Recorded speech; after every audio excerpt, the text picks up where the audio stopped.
Awalnya,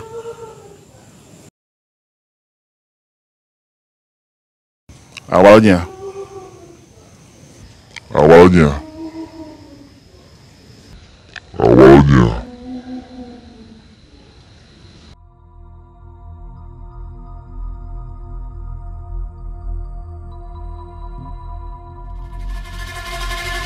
Nah, itu yang ikut apa pengaruhnya ke dirinya Kang? jelek ya. Kalau di dalamnya, di alam nyatanya, di sesungguhnya itu tidak terbuka, tapi di mata saya tiba-tiba terbuka. Prok, prok, prok, prok, prok, prok. Hati saya tahu itu tempat kuntilanak. Yang dikhawatirkan saya nggak bisa keluar karena apa? Karena posisi saya dalam keadaan tidak suci. Pas udah gitu ada percakapan. Kang, anak yang ada dalam kandungan istri kamu mau saya minta. Allahu la ilaha illallah sampai selesai. Begitu sampai Aliyul Azim, dia pental. Dia terpental sampai ya mungkin lebih dari 100 meter. Oh, gitu dia terbang. Terbangnya berbentuk angsa. Tapi pada dasarnya biasanya angsa kalau terbang otomatis mengepakkan sayapnya. Kali ini enggak. Terbang begitu saat kayak nggak ada itu terbang gitu aja kayak pesawat terbang gitu. Itu kelihatan semua anak-anak bisa ngelihat.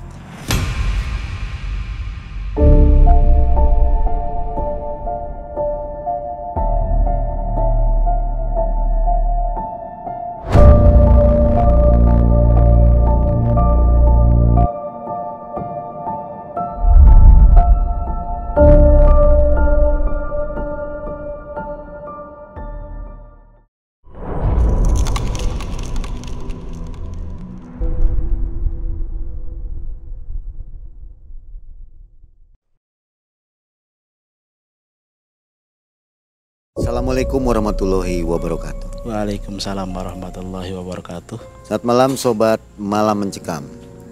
Terima kasih Anda masih bersama kami, masih tetap mendukung channel kami sampai dengan hari ini. Saya Mang Ei dan tim kembali hadir di sela-sela istirahat Anda. Jadi sebelum tidur dengarkan dulu kisah yang satu ini. Sudah hadir di depan saya, namanya Kang Petoy. Kang Petoy akan berkisah tentang kejadian kisah nyatanya di tahun 2005. Di mana Kang Petoy diganggu oleh sosok kuntilanak yang mengganggu kehamilan istrinya. Ini pernikahan berapa tahun kejadiannya? Baru 1 tahun persis. Baru 1 tahun. Nggak menduga ya kejadian ini? Nggak menduga.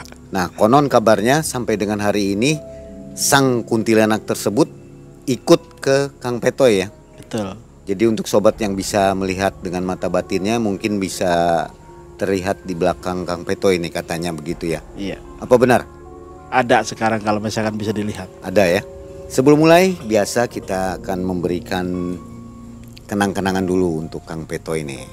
Aduh, supaya terima kasih banyak ini. Berceritanya semangat ya. Dari Malam Mencekam. Oke. Warnanya sangat suka sekali, ini warna hitam. Jangan dipakai tidur. Nanti pastinya kuntilanaknya pengen pakai lagi. Oke, terima kasih. Ya.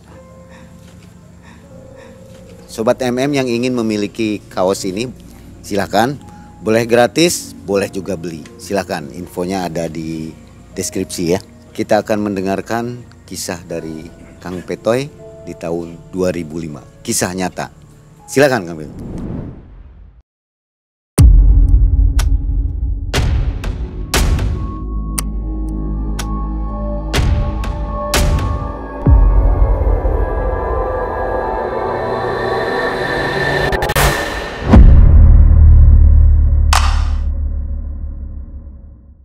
Sebelum menikah, saya seorang karyawan dari perusahaan swasta, bank yang sangat terkenal, Bank Lipo dulu ya. Alhamdulillah, saya bekerja di sana, akhirnya saya menikah di tahun 2004.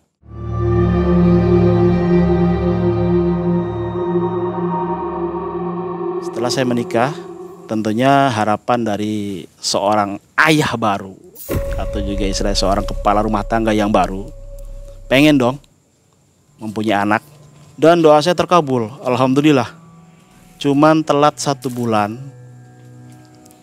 Begitu istri ngasih kabar, dulu masih manggilnya AA ya, belum manggil ayah. Sekarang karena punya anak jadi manggilnya ayah. A, ada kabar baik. Apa tuh? Saya hamil. Alhamdulillah. Orang tua mana yang gak seneng? Istilahnya pengantin mana yang gak seneng? Baru menikah sebulan tempo langsung melendung. Istilah bahasa itu aja ya. Dan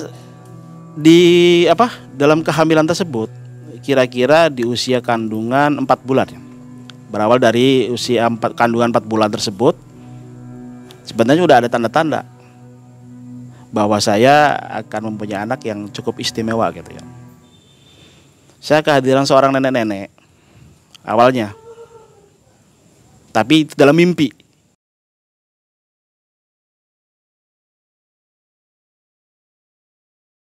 Awalnya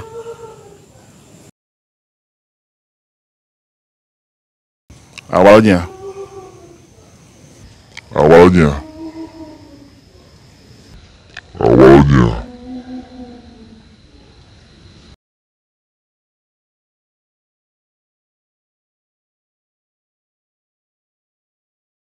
kehadiran seorang nenek-nenek ngasih seekor anak kumbang, anak macan kumbang, harimau kumbang yang hitam, dikasihkan ke saya.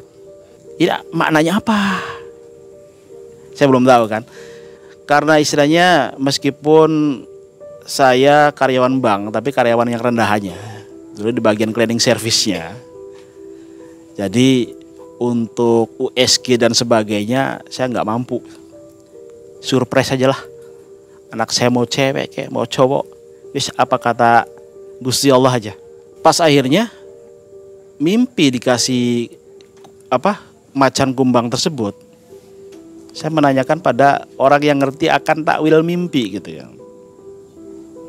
Kamu akan ketitipan seorang anak yang istimewa. Dia jenius, dia pintar, tapi juga akan mempunyai kelebihan. Waduh, ini titipan ini berat banget ini ya. Akhirnya mudah-mudahan saya bisa membimbingnya gitu kan. Berlandaskan apalagi istilahnya saya punya pondasi agama dari pesantren gitu. Mungkin nanti saya akan didik, meskipun kesannya kalau misalkan sosok dari binatang macan kumbang itu nanti akan sangat liar gitu kan, atau mungkin sangat buas dan sebagainya. Tapi mungkin dengan pendidikan agama yang saya terapkan, mudah-mudahan anak yang saya impikan ini akan menjadi terarah.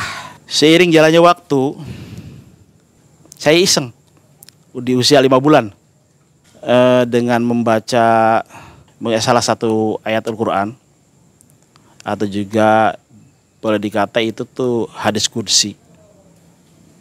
Saya bacakan di tepat di pusar istri saya. Udah saya bacakan, terus iseng saya nanya sama si jabang yang dalam perut. Dede. so ada seolah-olah sudah keluar berarti. Dede tuh di dalam perut nih ayah belum tahu nih. Nggak pakai USG-an. Laki-laki atau perempuan? Kalau laki-laki tonjolin ya 1 kali. Kalau perempuan 2 kali. Bisa nggak? Kayak orang gila aja. Ngomong apa perut. Setelah dibacain itu, alhamdulillah bereaksi. Dul 1 kali. Wah, kok mimpi kayak nyambung. Dikasih kucing, kumbang yang warna hitam. Kumbang kan identik dengan laki-laki gitu kan. Pas dia jawab, dul cuma 1 ituan. Ih, nih, itu ngasih jawaban. Iya sih, 1 kali tonjolan begitu. Wah, laki-laki. Waduh, saya pengen punya jagoan nih. Senang banget gitu. Bersandar dari sana, mitos yang ada di Cirebon, khususnya di wilayah Cirebon, bila mana seorang istri mengandung anak laki-laki, semacam kayak dibilang wajib, itu bukan wajib ya, tapi mitos yang jadi suatu kebiasaan, adat, bahkan kerap kali terpakai, yaitu memasang nyamu. Nah, mungkin Mang Ei belum tahu nyamu ini apa nih. Nyamu itu terbuat dari lintingan kain samping yang mudah terbakar, dibikin sedemikian rupa, kayak tambang, panjangnya kira-kira 2 meter. Setelah itu digantungkan di sisi jendela tempat kita tidur dan istri kita tidur. Kemudian dibakar. Mungkin ini ilmu raba-raba. Orang tua zaman dulu berprinsip atau berpatokan di mana ada asap pasti ada kehidupan. Jadi mungkin dengan adanya asap yang mengepul dari kain tersebut, diharapkan makhluk gaib ini melihat ada asap. Wah, ini ada orang melek nih. Wah, saya nggak mau ganggu ah. Mitosnya demikian. Tapi itu tuh benar-benar berlaku di Cirebon. Nah, saya tiap hari istilahnya hampir bikin 2 meter, sampai istilahnya tetangga-tetangga sekitar juga, meskipun kita kainnya udah kehabisan, memasok ke kita, datang. Ah, ini lumayan buat bikin nyamuk. Jadi gotong royong tadi sesama tetangga tuh, kayaknya bener anaknya tuh bakalnya laki-laki, anaknya Kang Peto itu bener-bener laki-laki kayaknya. Tadi malam saya dengar ini, waduh, mulai kan, dengar ada yang suara hihihi dan sebagainya. Saya pikir masih biasa, nggak sampai bakal mengarah ke hal yang lebih lanjut.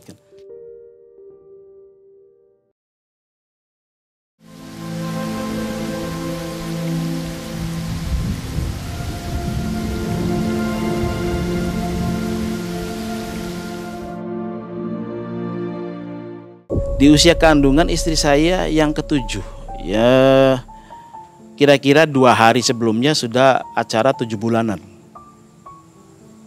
Dan mungkin salah tempat juga, waktu itu orang tua karena rumahnya kecil, kita ke bagian tempat tidur itu atau kamar tidur itu kamar paling belakang. Sedangkan kata para ustadz atau kiai, kalau misalkan ada orang hamil itu jangan ditaruh di tempat yang paling belakang. Kalau bisa di depan supaya bisa dikontrol. Tujuannya istilahnya nggak menilik bahwasanya nanti takut diganggu atau gimana, enggak. Kira-kira 2 hari setelah acara 7 bulanan, agak sedikit porno nih Mang Yi. Mungkin bagi yang sudah berumah tangga ini hal yang wajar. Kata orang tua, kalau usia kandungan istri sudah 7 bulan ke atas, nuain gitu. Kita berhubungan suami istri maksudnya nuain supaya anak posisinya betul-betul kuat, janin tuh katanya. Saya ikutin, udah seneng atuh.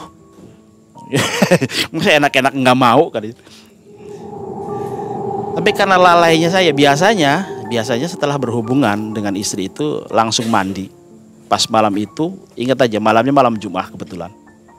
Tapi bukan Kliwon, malam Jumat biasa. Setelah hubungan, saya tidak mandi, langsung lemas dan tertidur. Tapi dalam tidur itu antara tidur dan tidak tidur. Disebut tidak tidur, saya matanya masih terbuka. Karena jarum jam atau jam dinding yang ada di depan saya itu masih terlihat. Dibilang saya tidur, nggak tidur, tapi saya masih bisa melihat jam. Sekitar pukul 12 lebih. Tiba-tiba yang namanya atap rumah dari plafon sampai genteng ini kayak apa ya, kayak sinetron. Kalau di dalamnya di alam nyatanya, di sesungguhnya itu tidak terbuka, tapi di mata saya tiba-tiba terbuka. Terbuka ya, langit udah kelihatan. Ada apa nih? Nah, dari atas atap itu, dari genteng itu turun sesosok wanita dengan wujud manusia, tidak dengan wujud kuntilanak. Tapi batin saya, maaf ya, karena istilahnya sebelumnya juga saya termasuk mungkin rada sombong orangnya. Dalam arti rada sombong, mentang-mentang dari pesantren sering nantangin tempat-tempat yang ada begitu-begituannya, sering tak datengin. Batin saya ngomong, ih Kunti. Tapi kok wujudnya manusia dengan wajah wanita setengah baya.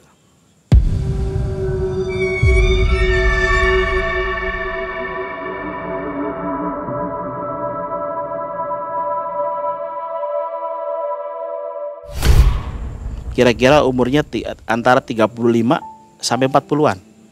Pada umumnya orang identik menyebut sosok Kunti itu memakai daster berwarna putih sampai tembus ke bawah gitu.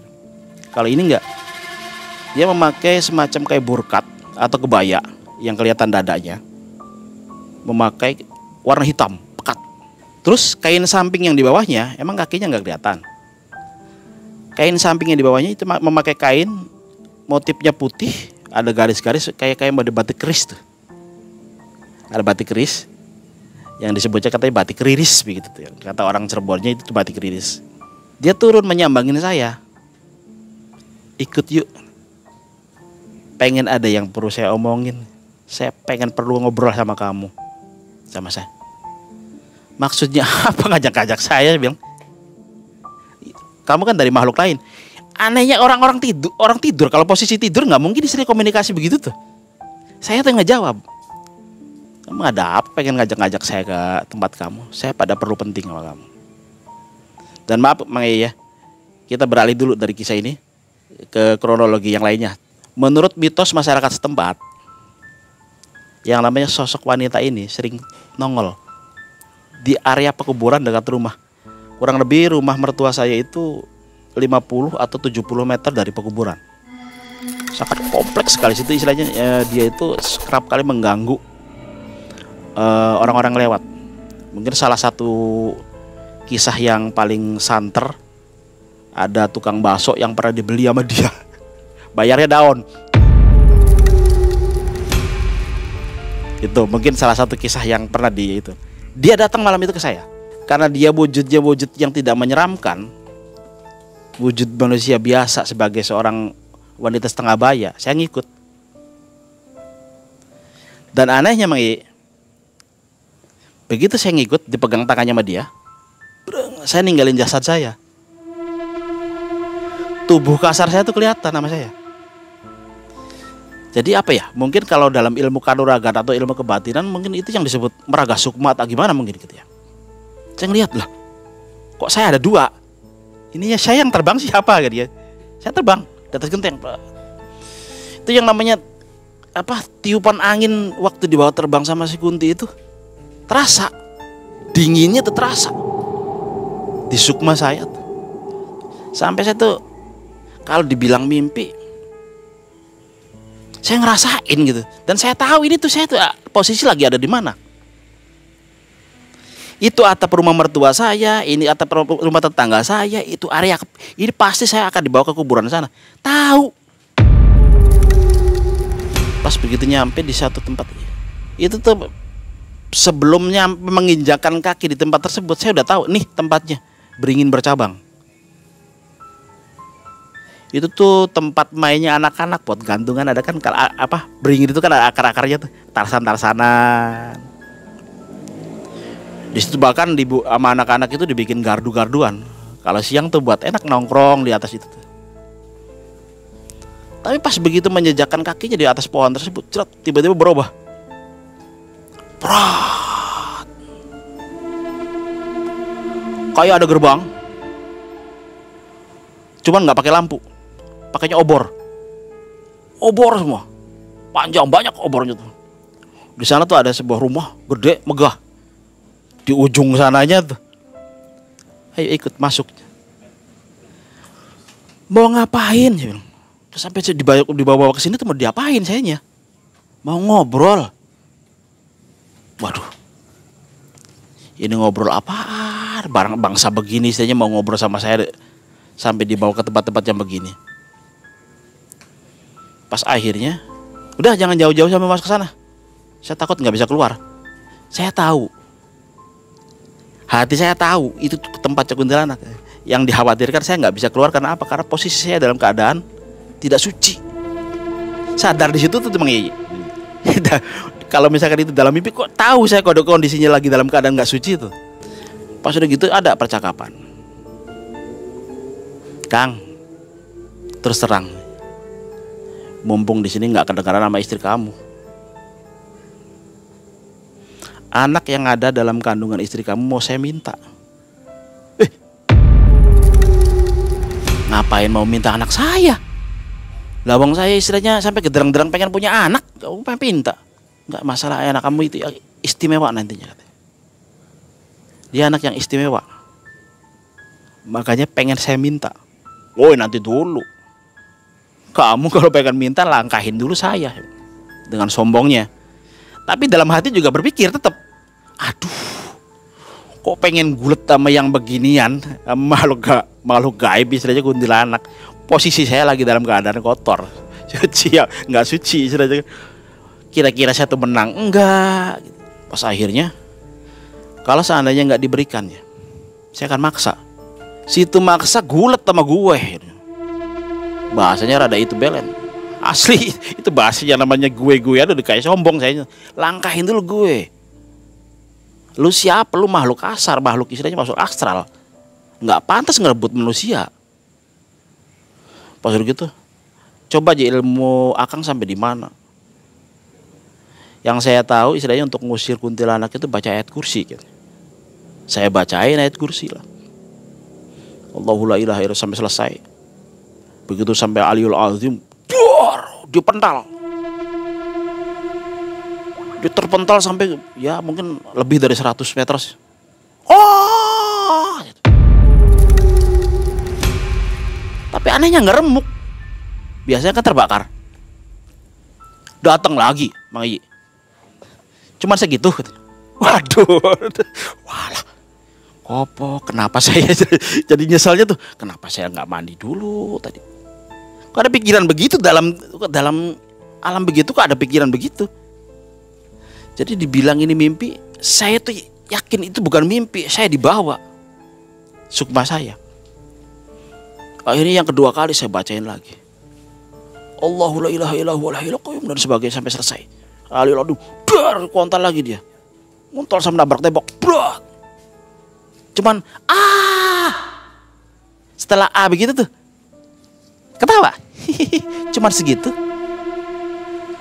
Dan istilahnya maaf ya, kayak modelnya di sinetron atau di TV yang namanya kuntilanak kalau ketawa hihihi, nggak begitu. Dia justru kalau ketawa itu kayak orang yang kedinginan.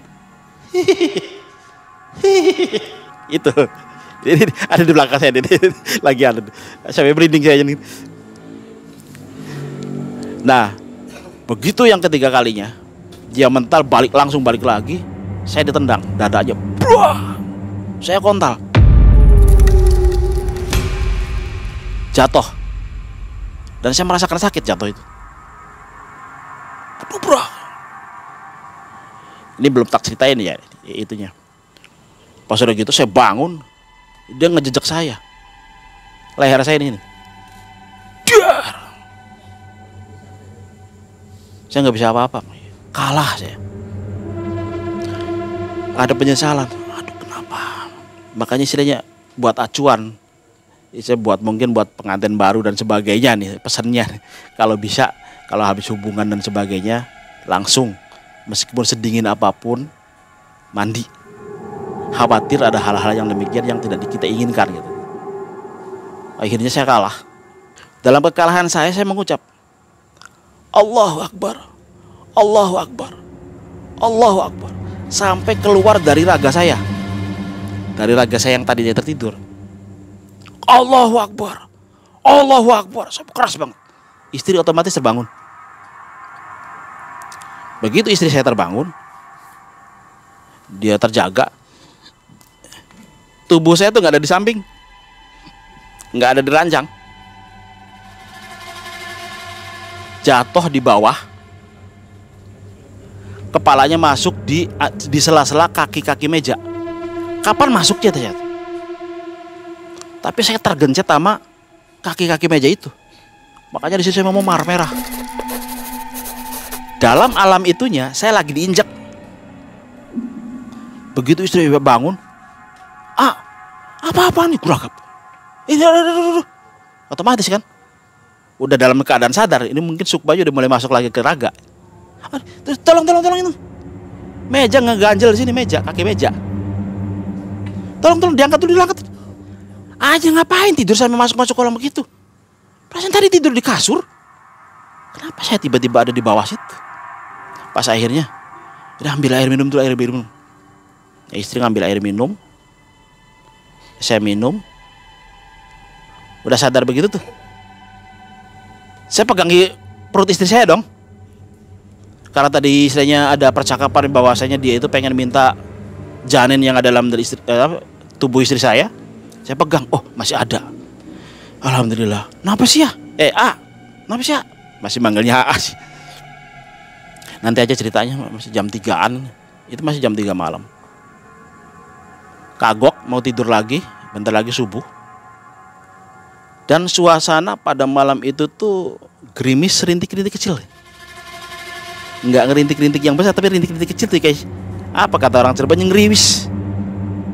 Kayak embun tapi gerimis gitu. Udah itu jam 3, sekalian aja mandi.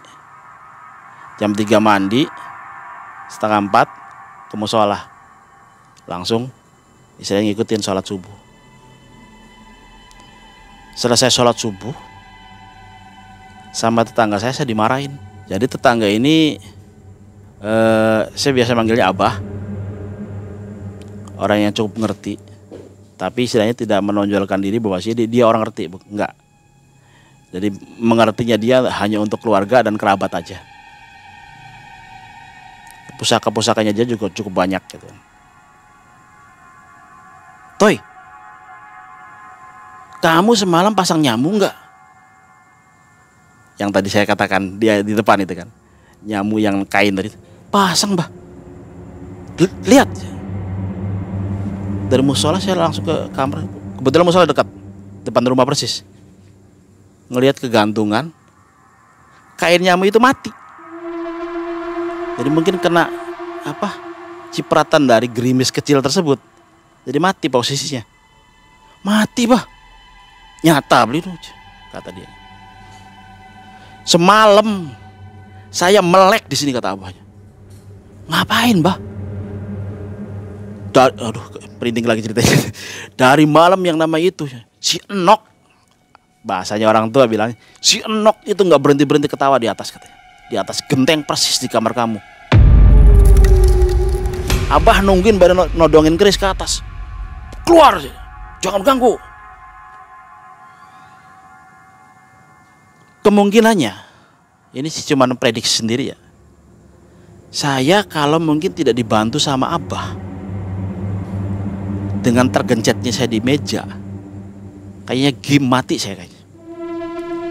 Tapi karena ada bantuan juga dari Abah, dengan istilahnya mengeluarkan pusakanya dia, karena dia istilahnya mendengar suara itu yang gak berhenti persis pas saya lagi dalam keadaan bertarung dengan itu di alam lain. Kok sangat nyambung banget. Makanya begitu saya cerita sama Pak, tadi malam saya gulet sama itu paingan. Abah di sini sampai nungguin dari jam 2 malam sampai jam 3, hampir sejam. Itu di atas bener kok, dia terbang nggak berhenti di situ. Kayaknya lagi ngincer anak kamu. Sampai ini kerisnya masih saya pegang. Waduh, saya merinding kan.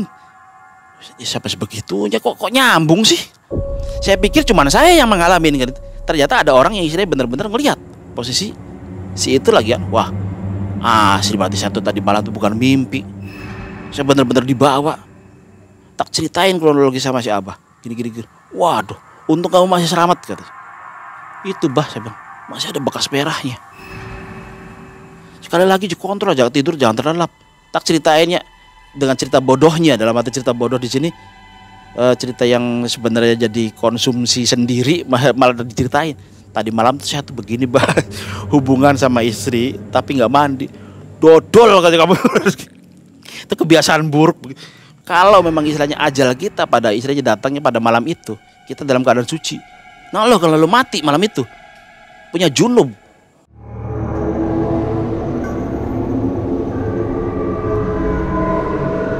Selepas itu Akhirnya saya cerita sama teman-teman kan, teman-teman komunitas pecinta alam. Kebetulan di situ istilahnya dekat itunya apa namanya, markasnya, tempat kita kumpul. Teman-teman, minta bantuan lah. Mungkin barangkali saya capek meleknya karena saya kerja siangnya. Kalau memang istilahnya itu ikut melek di rumah saya. Kenapa sih gini. Tak ceritain sampai detail begini. Waduh katanya. Ya wis siap. Jadi alhamdulillah, tenggang waktu dari usia 7 bulan kandungan istri saya sampai ceprot lahir ke dunia dan sampai 40 hari itu anak muda selalu kumpul di depan rumah saya, jagain. Dan itu juga diamanatin sama abah, ikut nungguin. Ya cuman paling istilahnya mengeluarkan rokok berapa bungkus sama kopi udah tiap malam demi anak kan. Dan sampai istilahnya ada semacam ritual. Alhamdulillah ya, istilahnya ada sedikit sering banget yang namanya penampakan itu dia nongol di situ. Jadi anak-anak bikin ritual kayak Bang Eyi tahu pohon waru, tempat bersemayamnya Kunti. Dia tuh ngelupas kulitnya dikelupas sampai berapa lapis gitu, terus ditumbuk sama anak-anak, dibikin cemeti. Itu arahan abah, cambuk.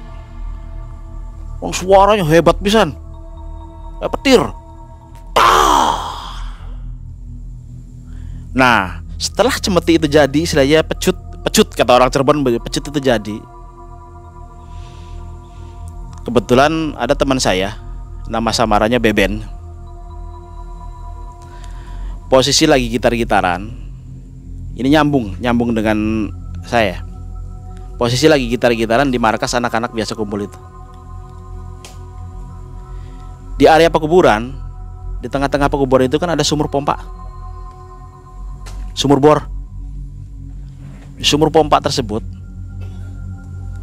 ada yang jalan ke situ. Si Beben yang lihat. Begitu ngelihat, kayak orang yang nyelampirin handuk pengen mandi tuh. Bray, kain putih, tapi nggak nyelampir, nggak tahu kemana itu yang namanya kain putih biar. Nah setelah itu tenggang bola beberapa detik, dari itu ada yang terbang.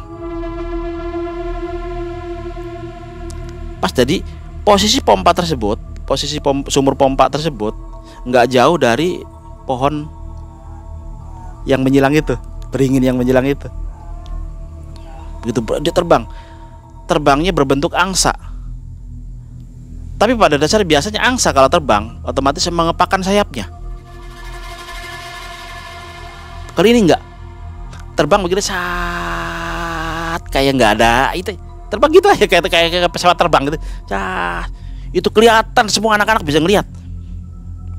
Rame malam itu kayak kelingan itu apa? Kayak inget perang, yang namanya cemeti. Ada 3 cemeti. Sampai ada apa? Keluar semua orang. Itu gitu, bela-belain istilahnya janin yang ada di istri anak saya. Kompak, kebetulan anak-anaknya kompak. Wah, dikejar. Alhamdulillahnya nggak kena. Saya keluar dari rumah, ada apa ramai banget? Nongol aneh kan? Kok nggak berhentinya nongol? Saya tuh pengen ngeliat, gitu. Dalam arti ngeliat wujud yang posisi dalam keadaan sadar gitu.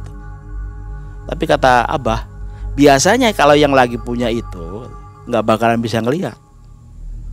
Kata si abah. Singkat cerita, tiba pada persalinan. Begitu lahir, anak cukup bandel, susah nih. Sampai istilahnya istri itu cukup banyak mengeluarkan darah. Tepat waktunya waktu asar. Begitu azan asar dia keluar. Laki-laki. Saya sujud syukur, alhamdulillah ternyata ini anaknya ganteng, hidung mancung ya. Ya orang tua mana yang nggak ngalam sama anaknya sendiri ya bro, sampai tak azanin tak apa ya. Alhamdulillah akhirnya kamu keluar ya nak.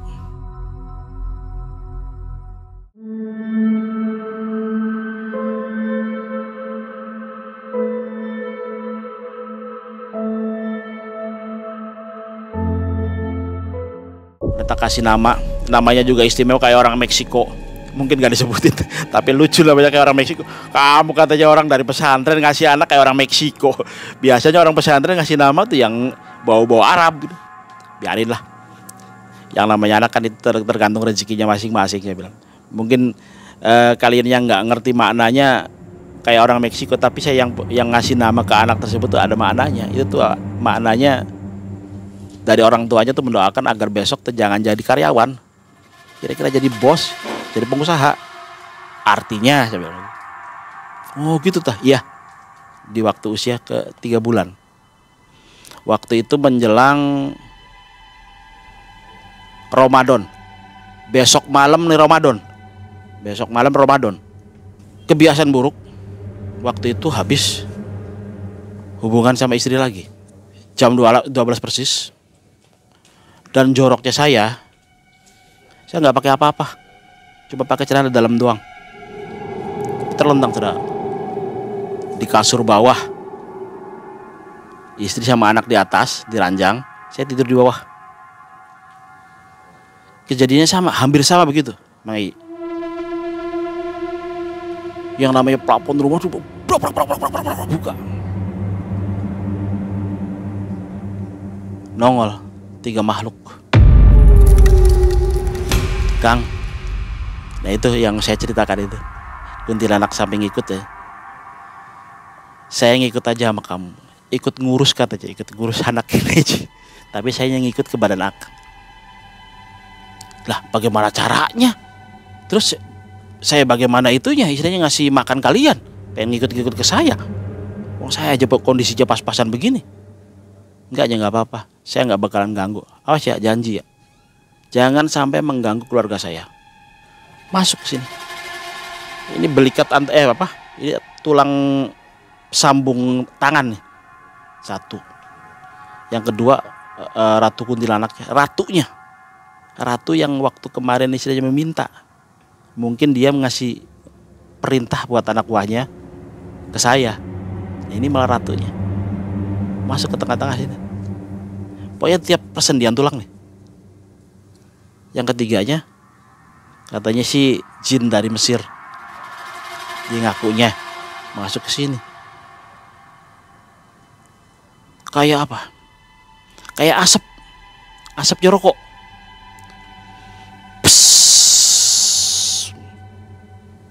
Masuk ketiga ini.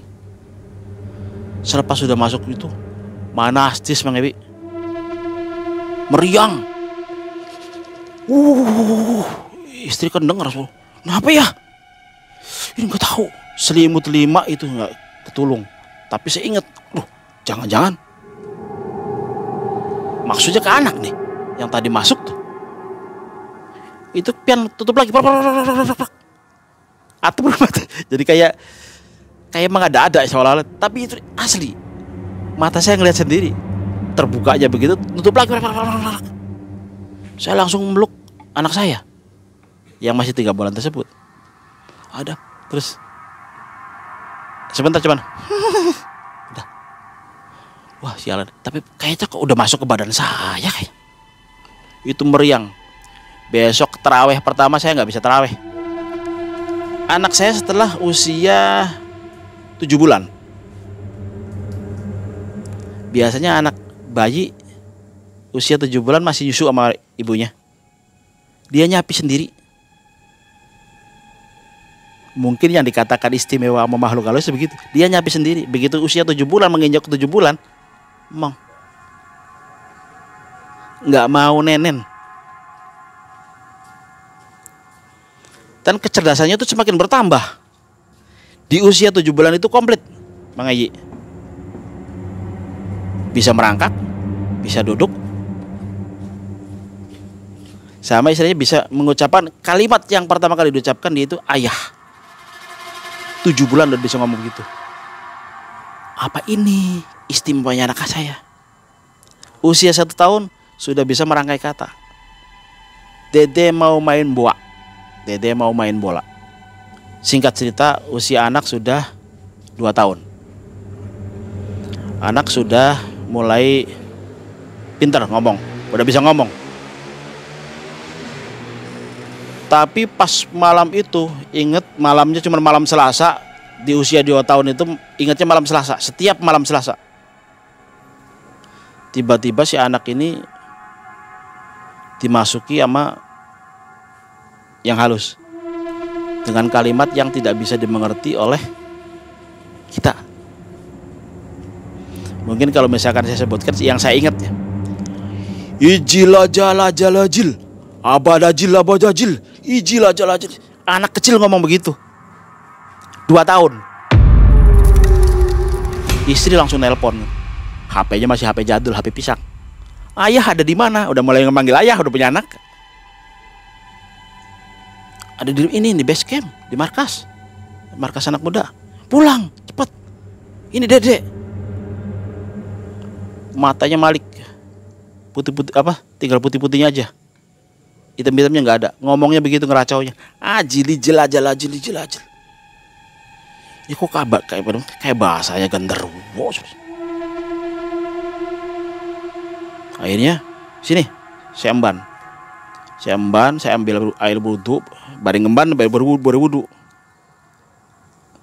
Sebisa-bisa tak tarik dari matanya. Bismillahirrahmanirrahim. Kamu jangan sampai saya ganggu anak-anak saya. Tak tarik dari mata tuh, jebret. Saya nggak ngelihat.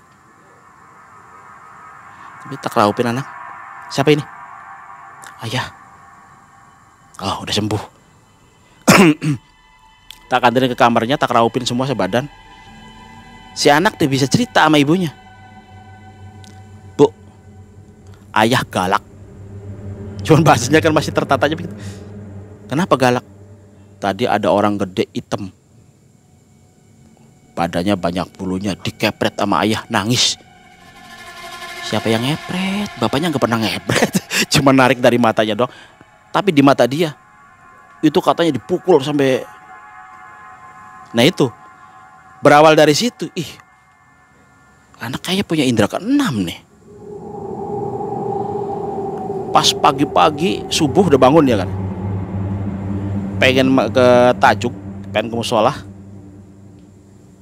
Dari arah kuburan dia ngeliat sesuatu. Ayah, ada tengkorak. Maksudnya ada tengkorak 2. Saya tuh ngobatinya gimana anak segini. Ini penangkalnya pakai apa sih? Meskipun dari pesantren belum bisa istilahnya kira-kira nangkal. Jangan sampai ganggu anak kecil gitu kan. Mungkin tradisi orang tua zaman dulu makanya suwuk. Tahu suwuk? Kalung hitam yang kayak film Jaka Sembung tuh. Dulu pakainya begitu kan. Ini siapa yang jual begitu ya? Akhirnya minta ke abah itu, bah, ini anak tuh kayaknya punya kelebihan. Tolong sih bah, kira-kira anak jangan sampai diganggu lagi sama hal-hal begitu. Waduh susah kata contohnya. Coba aja pakai air minum dulu, dikasih minum. Alhamdulillah, selama beberapa bulan nggak ada gangguan. Tapi setelah usianya bertambah lagi, nongol lagi. Setiap tahun bertambah, nongol lagi. Sampai saya ngobatin tuh manggil orang, istilahnya orang-orang yang ngerti begitu tuh. Waduh, ini anak yang namanya, nah yang terakhir, ini anak usia udah itu begitu pindah rumah ke rumah orang tua saya sendiri. Kebetulan 2 tahun kosong. Si anak subuh-subuh ngilang. Sekarang udah remaja kan, udah usia 17. Anak hilang. Anak tuh kemana? Wah ya subuh kok nggak ada di kamar. Pulang-pulang bawa HP dia. Ini ya. Apaan? Aja habis moto pocong. Suruh siapa kamu pagi-pagi ke kuburan? Nggak tahu ya ada yang nuntun. Suruh moto pocong. Itu seandainya, kartu memorinya nggak putus jadi 2 gitu ya. Mungkin masih ada. Persis pocong itu nongol dari jembatan. Palanya doang tapi. Jembatan yang dekat kuburan itu. Ya Allah, sampai gede segitu. Yang terakhir dia kerasukan dari situ juga. Karena mungkin istilahnya belum ada pondasinya untuk diituin. Dia kerasukan. Bawa pisau mau ngorok diri sendiri. Sampai ada kakak sepupunya, adik-adiknya kan manggil, itu aja kenapa? Udah matanya udah ke atas. Saya kebetulan ojek, jadi posisi lagi di jalan. Ya cepet pulang, ini aja bawa pisau mau bunuh diri. Tapi bahasanya anak tuh nggak pernah yang namanya pakai bahasa Kromo Inggil, pakai bahasa Jawa Cirebon halus banget. Yang ngomong siapa itu? Nggih, kulo andon mampir mawon nriki. Kulo je badhe sowan teng anak putu. Itu bahasa-bahasa yang kayak bahasa-bahasa orang keraton. Tadinya dia nggak mau keluar.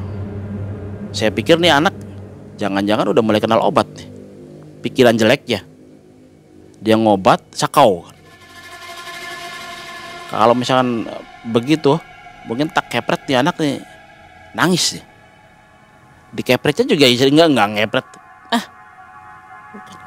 Kepret berapa?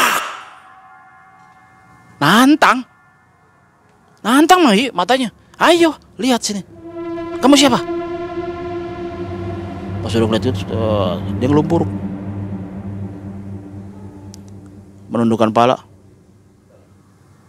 Kamu tuh ayahnya tubuh ini. Keluar, makanya jangan di situ. Kamu siapa? Yang nggih, kula badhe wangsul. Saya manggil guru spiritual saya, Abah Kiai. Ini Abah Kiai yang lebih tinggi lagi. Datang ke situ. Waduh, ya ini anak yang istimewa nih. Dari kecil udah banyak yang suka. Bahkan istilahnya suara azannya aja istimewa banget, ngajinya enak banget. Anak tuh bener-bener kata orang tuanya ini ya, istimewa banget. Pengen istilahnya makhluk-makhluk gaib tuh pada seneng. Dah nih minumnya ini, nih katanya nanti mandiin pakai ini, kata si Abah. Alhamdulillah sampai sekarang anak jarang. Cuman udah tak kasih, nih baca ini ya. Kamu sebelum tidur baca ini ya. Mulai udah usia 17 kan, buat pegangan dia. Kamu jangan sampai istilahnya di tempat-tempat yang lain sampai ngelihat begini-begitu terus kamu kerasukan. Itu perangkal. Tapi pedenya si anak Bang Egy, mungkin dia itu ingat bagaimana ayah kalau misalkan ngobatin orang kesurupan. Ada temannya kesurupan, dia main di kebun. Anak si itu tuh kesurupan, dia yang ngobatin. Ayah nih kalau ngobatin dia begini katanya. Diobatin sama anak saya dengan sombongnya tuh, istilahnya nggak tahu bagaimana caranya. Dia ngobatin tuh. Tapi bener sembuh. Si yang kesurupan itu sembuh. Om anak saya bangga dong, cerita sama orang tuanya. Ya, tadi habis obatin orang kesurupan. Keluar ya. Keluar, kamu baca apa? Ya apa yang diajarin sama ayah. Jangan sekali-kali lagi. Kalau misalkan begitu masih mendingan manggil orang yang lebih ngerti. Malamnya anak muntah darah.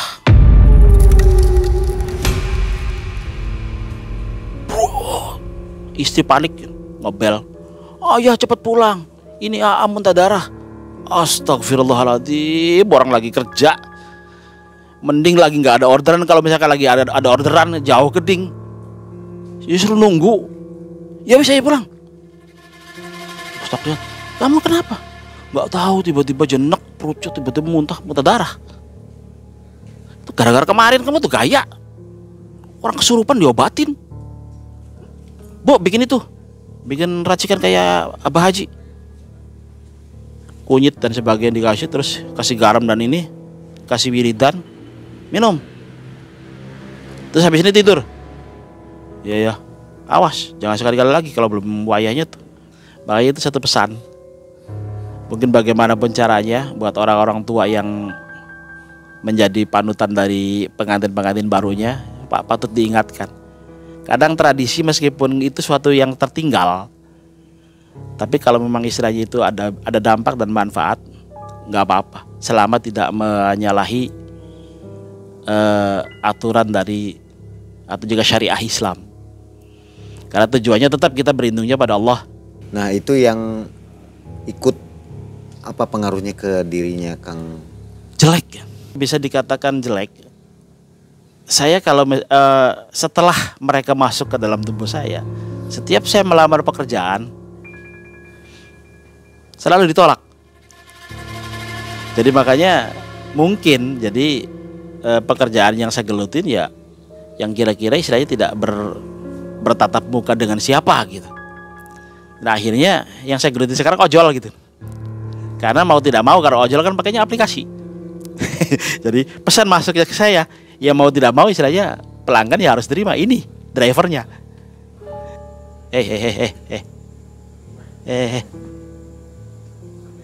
Iya. Rumah mamang atas. Iya.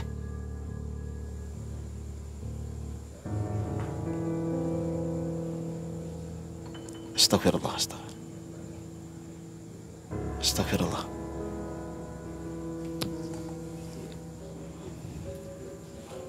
Astagfirullah. Sebentar.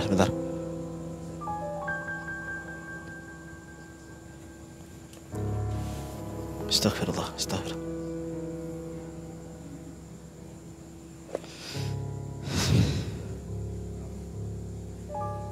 Maaf. Ada yang pengen masuk. Maaf. Ya, tanpa disadari ya. Itu tiba-tiba tegang sih di tengah-tengahnya langsung. Saya tahan supaya jangan masuk. Ntar dulu. Makanya ntar dulu. Itu tadi ya, untuk melamar kerja susah. Terus yang kedua,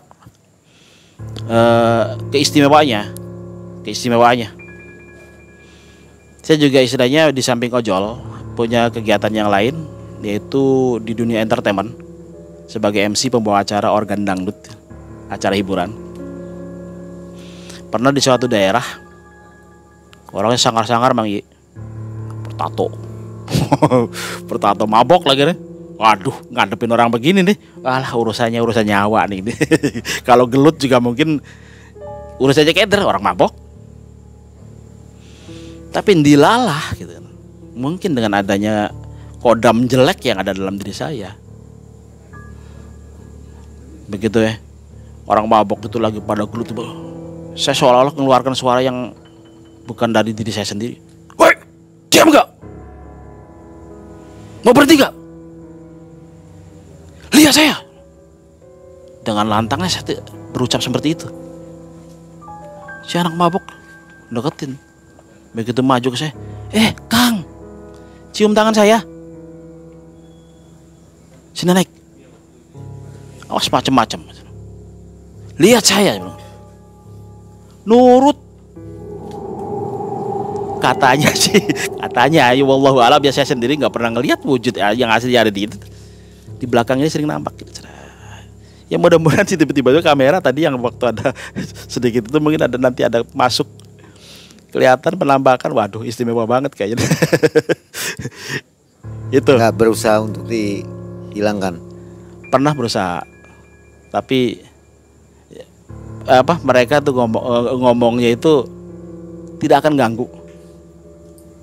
Tapi mungkin memang istilahnya ya bagi saya itu dianggap ganggu, dianggap enggak gitu.